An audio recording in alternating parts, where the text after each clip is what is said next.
When Norwegian Cruise Line launched the new Prima Class of ships, the reaction from longtime Norwegian loyalists was mixed to say the least. The Norwegian Aqua is Norwegian's attempt to polish the Prima Class experience. In this video, we'll go over which of the fixes worked and which core frustrations still persist. Stay tuned.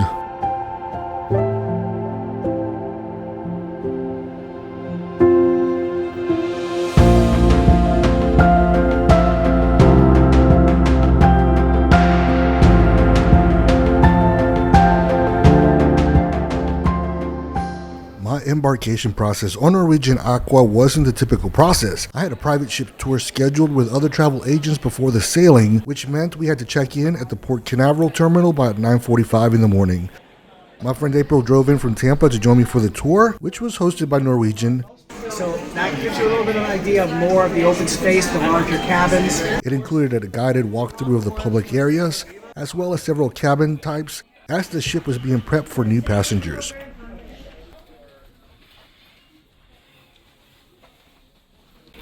What is this? Oh, yes, it is. We had a total of 36 different cabin categories on the Aqua. Because this is like This is an apartment. This is like an apartment, yeah. This kind of tour is a great opportunity to check out some of the ship's more unique or quirky accommodations. This is a family ocean view. It's got the couch, which opens up, and there's 2 people over here, so you can get 4 people. The tour wrapped up with lunch at Hudson's, and honestly, it wasn't anything to write home about.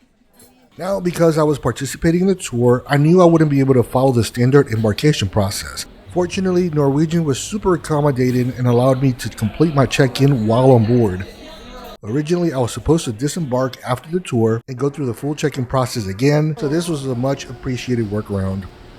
And since I was with the tour, I checked all my luggage at the terminal. Normally, I'd keep a carry-on with my medications and a change of clothes just in case. Unfortunately, I didn't receive both of my bags until around 6:30 at night.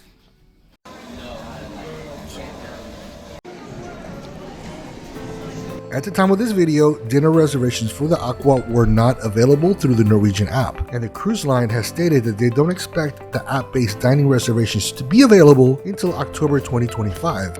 For our sailing, Norwegian had 2 reservation stations set up on board. One was a specialty dining restaurant, and another was the Aqua Theater.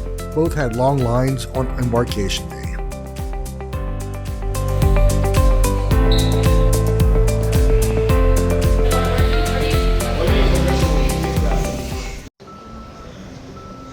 If you're booked on Norwegian, there's a good chance you have at least one specialty dining experience included per person as part of the More at Sea promotion. The Norwegian Aqua holds about 3,500 guests at double occupancy, so that's at least 3,500 people with one specialty dinner to redeem. Here's where things get tricky.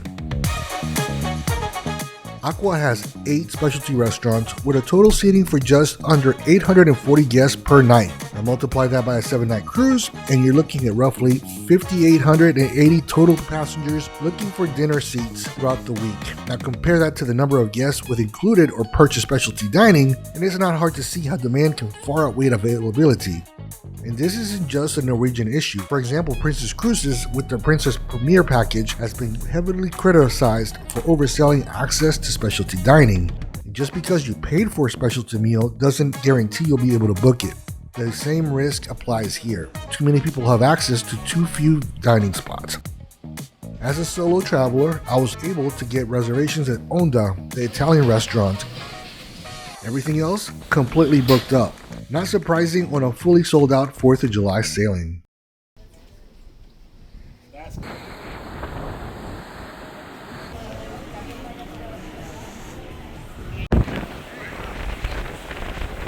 I am trying to locate my solo studio cabin. It's been quite a challenge. The biggest trend in the travel industry is the rise in the amount of solo travelers. Norwegian Cruise Line was ahead of the curve, pioneering the trend back in 2010 with the launch of their studio cabins, designed specifically for solo cruisers. And while other cruise lines are rushing to build more solo cabins on new ships, Norwegian has been perfecting their experience for solo travelers, and this solo studio for one is one of the coolest looking cabins I've stayed in. The Norwegian Aqua offers 93 cabins reserved for solos travelers, and 73 of these are the classic studio cabins. They're compact, windowless 94 square feet rooms. They're located on decks 12 and 13 on the ship. Combining a plethora of Norwegian promotions, I was able to get this cabin with the more at sea package for around $1,200 for myself over one of the busiest weeks to cruise in the Caribbean. There's also an additional 20 inside and balcony cabins designated for solo travelers on the Aqua. And any of these cabins designated for solo travelers has access to a very cool studio nearby for solos. I did sleep pretty decently. The bed I found it firm, so I'm gonna ask if they have a mattress topper. But otherwise, the room is very cozy and comfortable, and I was able to get it really dark for sleep, which was perfect. I'm gonna go get some coffee at the lounge, which is right up downstairs, or no, upstairs, and then go get some breakfast. I literally just have to go downstairs through this door, and I'll be at the lounge. There's no one here this morning. There's a coffee machine with a couple of breakfast pastries. But that's what I came here for. Double Americano. The Solo Lounge offers a convenient selection of drinks on tap, including sodas, wines, and beer. Just tap your cabin card and you'll have 15 seconds to make your choice. Snacks are also available 24/7 and were always kept well stocked. But the real standout here is the coffee machine, a major upgrade from the complimentary coffee served anywhere else on the ship. Having fresh quality coffee just steps from your cabin is such a treat, especially first thing in the morning. It's just really nice. Now before the cruise, I had the chance to upgrade to an inside cabin, but doing so would have meant losing access to the lounge, and I'm so glad I passed up on that offer. The Solo Lounge ended up being such a huge benefit and one of the highlights of my 7-day cruise. With 36 different cabin categories on the Norwegian Aqua, it's important to be mindful of which ones to avoid. Many balcony cabins on the Ocean Walk and Infinity Beach side of the ship offer little to no privacy. Instead of ocean views, you might find yourself looking out at people walking by, or even worse, having others look directly into your cabin. Some balconies even face each other, eliminating any sense of seclusion. Imagine spending $4,000 on a balcony cabin expecting ocean views, only to be placed in one of these. That's exactly what happened to several guests I spoke with, and they were undeniably very upset. To make matters worse, Norwegian's own booking system doesn't flag these cabins. So here's a tip: avoid balcony cabins on the aft or back end side of the ship, especially those near the Ocean Walk. Also be cautious when booking the lowest price balcony category, which doesn't let you choose your cabin location. There's a good chance you could end up in one of these less desirable rooms if you go that route.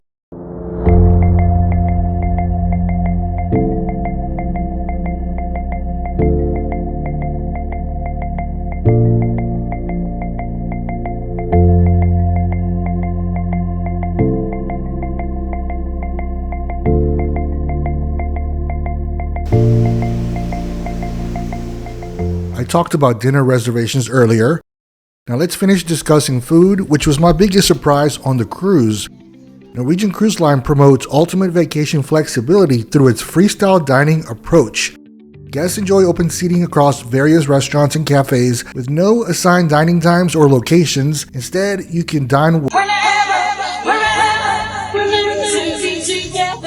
hours listed in the Freestyle Daily or Norwegian app. Now this does sound great in theory, but it requires a little bit of work to make meal plans work due to the odd restaurant hours and limitations that come with small dining venues like the buffet. It's very small and limited by traditional cruise standards. On a sold-out cruise, getting a seat was very difficult just for myself, and I couldn't imagine trying to find seating for a whole family. But because you're watching this video and subscribe to this channel, you get to learn a little insider secret about breakfast on Norwegian's Aqua. While most guests flock to the crowded buffet in the morning, savvy cruisers know that some of the nearby specialty restaurants open up for traditional buffet seating. Not only is there plenty of space, but it is also a much calmer and more peaceful way to start your day.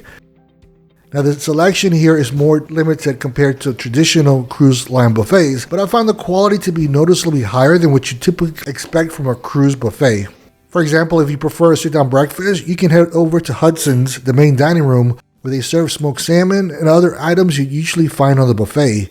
But the real game changer on board is the Indulge Food Hall, easily one of Norwegian's best kept secrets. It's similar to the concept of the galley on Virgin Voyages, but in my opinion, the food quality here is a step above. The breakfast at Indulge is the same items that you'll see at the breakfast buffet, and you won't have to look for tables here either. And here's how it works. You sit down and browse the menu of 10 different food stations on a tablet and order whatever you like. The food is made fresh and brought right to your table in just minutes. And you can order as much as you want, and it's all included.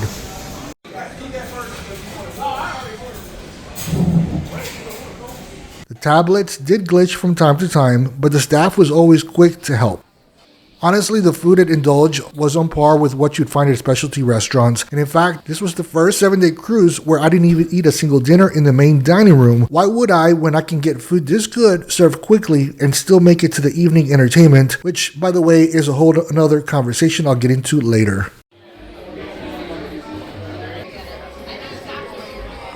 The Local is your 24-hour eatery option on board, with indoor seating as well as outdoor seating. People rave about the wings here, and they didn't disappoint. The hot fudge sundae here is pretty good too. I had a meal at the Italian restaurant Onda, one of the specialty dining options on board. It's included as one of the meals that you can use your dining options, or you can pay a $40 cover charge. The bread service here was delicious, and I started my meal with a creamy polenta, followed by a mezzalune pasta filled with ricotta cheese and truffle. And for my main course, I had the veal milanese. And I finished the meal with both tiramisu and cheesecake. Everything here was well prepared and flavorful, but I'm not sure I could justify the full $48 cost out of pocket for this meal. For my second specialty dining experience, I went to Los Lobos, which also has a $40 cover charge. Living in Texas, I'm used to excellent Tex-Mex, but the guacamole here was easily one of the best I've ever had. I ordered the skirt steak for my main, and it was cooked perfectly. I did dine with a group of solo travelers I met through the daily Solo Travelers meetup hosted by Norwegian. Each evening, a crew member facilitates the gathering, making it a great way to connect with others sailing solo.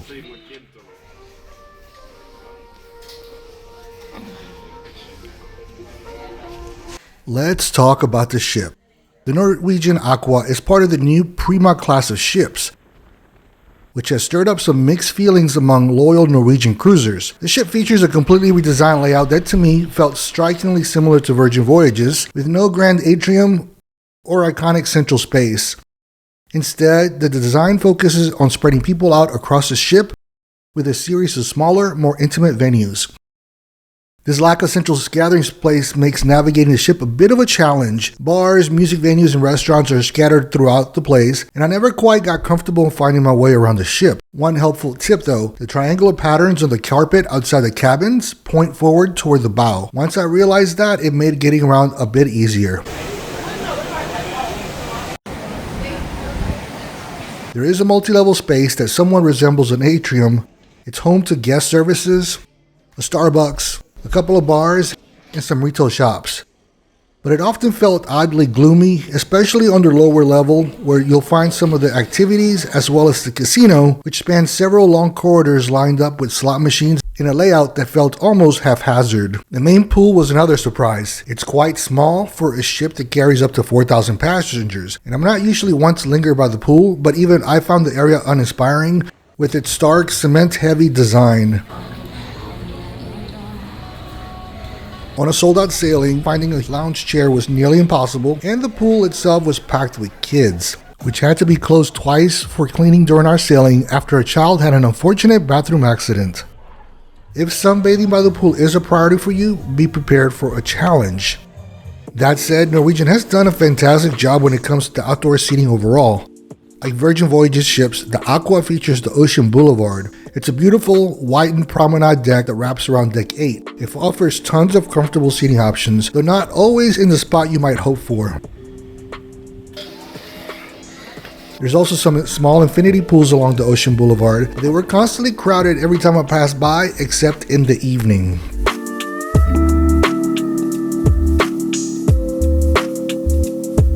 If you're craving your own peaceful outdoor space, then consider purchasing a pass to the Vibe Beach Club. This is a private retreat at the front of the ship. It features premium loungers, a tentative service, and a few hot tubs. On my cruise, a 7-day pass was $279, and passes are limited and they tend to sell out quickly. If I'd have been sailing with friends who love to sunbathe, this would have definitely been worth it, especially since the main pool deck often felt so chaotic. Personally, I opted for a Mandara Spa pass, which was $339 for the week, and for me worth every penny. While I'm not the biggest fan of Norwegian ships overall, their spas consistently are excellent, and the one on the Aqua is absolutely stunning. Contrast therapy involves alternating between hot and cold treatments to stimulate circulation, ease muscle soreness, and support overall recovery.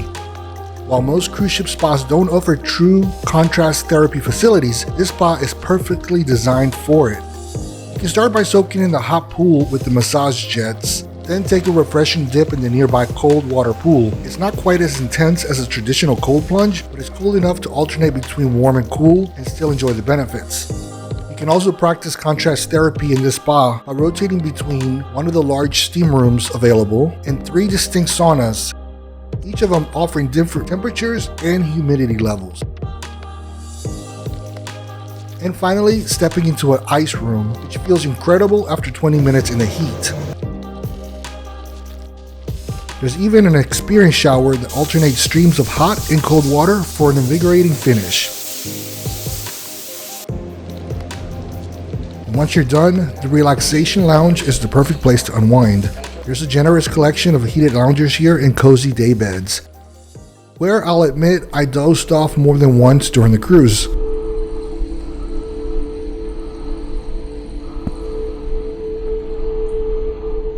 My goal for this sailing was simple: relaxation. I spent a good portion of each day here, and it became a peaceful retreat when I wanted to escape the crowds and enjoy some quiet time alone. Access to these spa facilities is available if you book a treatment, or you can purchase a day pass as well. On non-sea days, the cost was $79.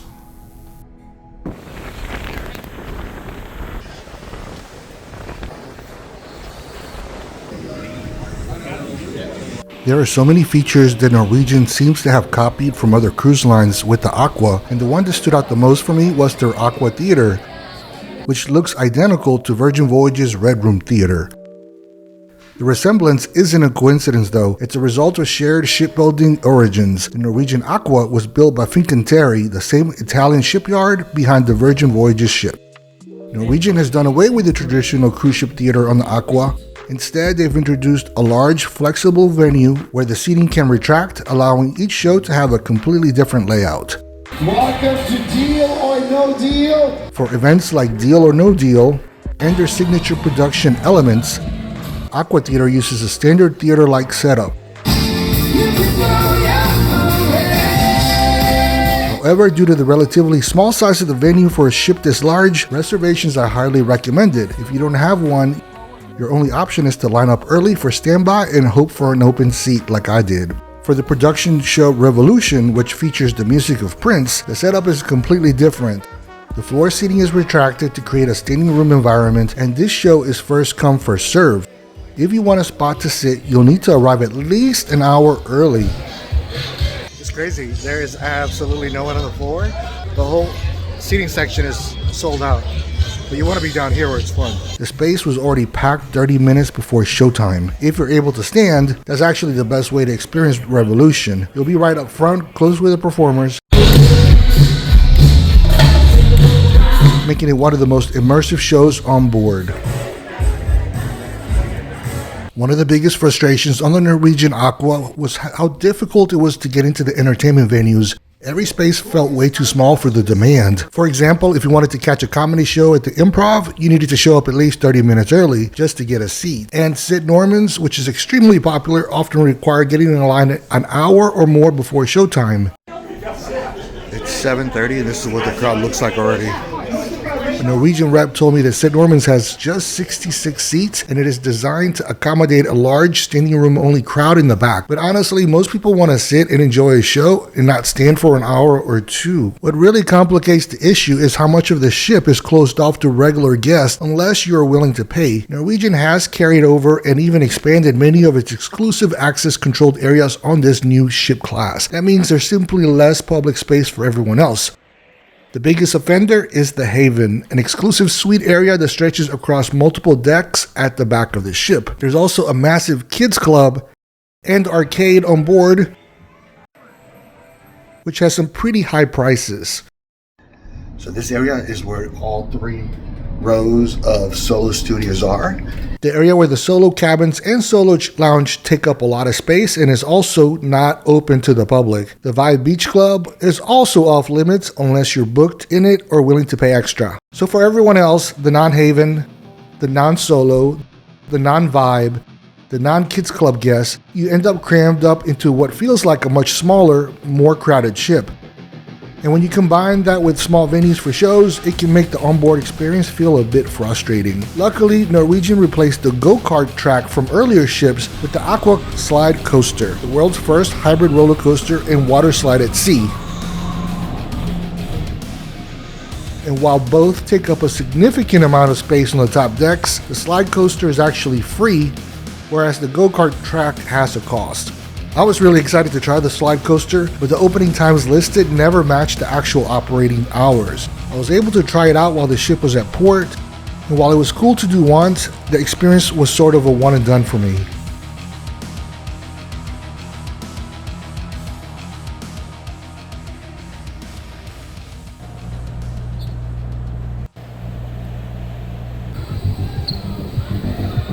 Right outside the water slide is the stadium. It's a free-to-play area that has several tabletop games.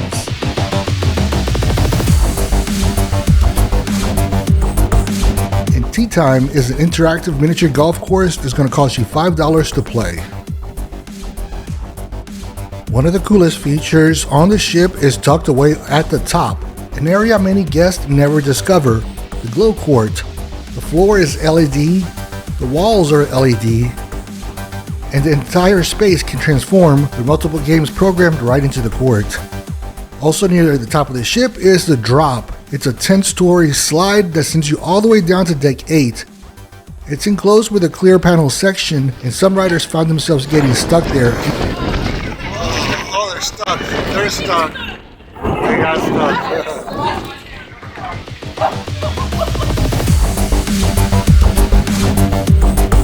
There were dance parties every night during the cruise, but I only stayed up late for the main event, the Glow Party, which was formerly known as the White Party. While the name has changed, many guests still dress in white for the occasion. The Glow Party was packed, and thanks to a larger number of teenagers on board, most of the dance parties throughout the week were lively and well attended. While I didn't stick around too long though, personally I don't think the layout of this class of ship with the pool position in the middle of the deck works well for a dance party. It splits the crowd and disrupts the flow compared to other Norwegian ships I've been on, where an open deck creates a more unified and energetic atmosphere. There were 2 standout negatives for me on this cruise. First is the Wi-Fi. It was atrociously slow, even though I paid for the fastest streaming package available. Trying to get any work done on board was a nightmare, and on top of that, Norwegian's firewall would randomly block websites for no apparent reason, which made things even more frustrating. And the second thing was the elevators. No matter the time of day, the wait for an elevator was consistently long. It became one of those small but constant annoyances that added up over the course of the cruise. Freaking kids hit every single button. And one final observation I wanted to share about is the crew. Throughout the entire cruise, I couldn't help but notice how exhausted many of them looked. Now to be clear, the service I received was still solid. I had no complaints there, but once I saw it, I couldn't unsee it. I had already read comments from others who had sailed on the Aqua mentioning the same thing, and it really stood out to me on this sailing more than any other cruise I've taken. And this isn't about poor service, it's about the working conditions that crew members face. These folks work incredibly long hours, often without days off, and that's not a crew issue, that's a management issue and a scheduling issue. In fact, one longtime Norwegian employee quietly told me that out of all the ships he's worked on, the Aqua has been the most difficult. That really stuck with me. Final thoughts. If you're a fan of Norwegian but haven't sailed yet on one of their Prima Class ships, you may want to adjust your expectations before stepping aboard the Aqua. Norwegian's freestyle cruising philosophy is alive and well here, so if you're able to go with the flow and embrace spontaneity, you'll be just fine. But if you're someone who prefers a tightly scheduled vacation with set dinner times and evening shows planned out in advance, you might find it a bit frustrating. The smaller venue sizes on board mean that shows and events can fill up quickly, and you'll often need to arrive really early to snag a seat. As a solo traveler, I appreciated the flexibility to pivot when plans changed or where something was fully booked. In fact, I chose to stay on board during all the port stops so I could fully enjoy everything that the ship has to offer. If I am paying top dollar to be on one of the newest ships in the world, I want to soak up every bit of the experience, and staying on board during port days made it easier to enjoy things like the Aqua Coaster without long waits. I can visit all these ports on other cruises. There's definitely plenty on board for families to enjoy, but I'd say the nighttime entertainment leans more towards adults, unless your kids happen to be big fans of 70s and 80s music. The food was a definite highlight of the cruise for me. You may need to get creative with seating, especially during busy times like breakfast at the buffet. The ship itself didn't wow me, and there are other cruise lines that fit my needs better, but my cruise experience on the Aqua was great, and I would definitely sail this ship again under the right circumstances. Hope you've enjoyed this video on the Norwegian Aqua. If you did, please like the video, and if you like content like this, subscribe to the channel as I have more cruise related content on the way. And as always, thanks for watching.